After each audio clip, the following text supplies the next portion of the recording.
Pour les Allemands, qu'est-ce que représente un 11 novembre? Ah ben ça représente strictement rien. C'est un jour comme les autres, complètement banal. Les gens travaillent, ne savent pas ce qui s'est passé le 11 novembre 1918. On ne leur parle pas de l'armistice?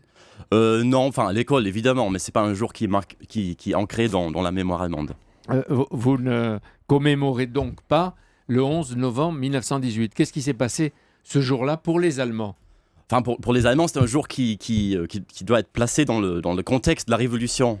Donc qui va finalement accélérer la fin de la guerre, qui part des villes portuaires sur la mer du Nord et la Baltique, qui va déferler à travers l'Allemagne, qui va emporter le Kaiserreich, qui va le 9 novembre 1918 déboucher sur la proclamation de la République. Mais ce n'est pas le moment de la défaite après 4 ans de guerre. Non, donc ce qui est plus important, c'est finalement la proclamation de la République que la défaite en tant que telle. Les combats ont eu lieu surtout sur le territoire national français. Est-ce qu'il y a chez vous autant de monuments aux morts qu'ici?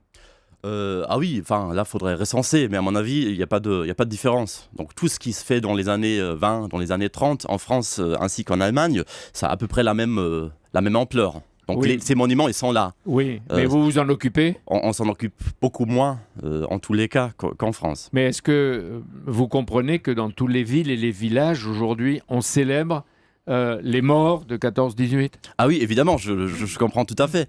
Mais comme justement cette guerre, et y compris ceux qui sont morts, qui ont laissé leur vie, n'ont pas vraiment de rôle dans la culture politique allemande, voilà. C'est-à-dire, ils n'ont pas de rôle. Quoi, il n'existe pas. Enfin, ils sont des millions de morts, ils n'existent pas. On commémore pas. On commémore pas ces soldats qui sont un peu considérés comme des victimes illégitimes, en quelque sorte, du fait de la prépondérance de la mémoire de la Shoah et de la Seconde Guerre mondiale.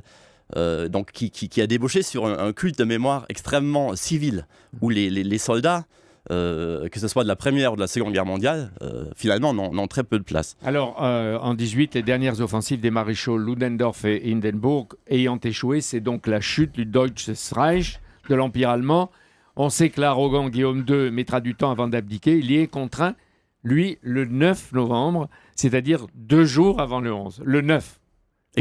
Pour vous, ce qui est la date la plus importante, c'est le 9. Ah oui, pour l'histoire allemande, c'est une date tout à fait passionnante. Donc il y a eu d'abord l'abdication de Guillaume II, la proclamation de la République de Weimar, donc en 18. Il y a eu tout un tas d'événements après, le putsch de la brasserie, donc la première tentative des nationaux-socialistes de prendre le pouvoir en 23, les pogroms de 38, et finalement, dans l'histoire plus récente, la chute du mur de Berlin qu'on vient de... C'est une étrange coïncidence de l'histoire. 71 ans après, un 9 novembre, c'est aussi la même date, c'est le mur de Berlin qui est détruit.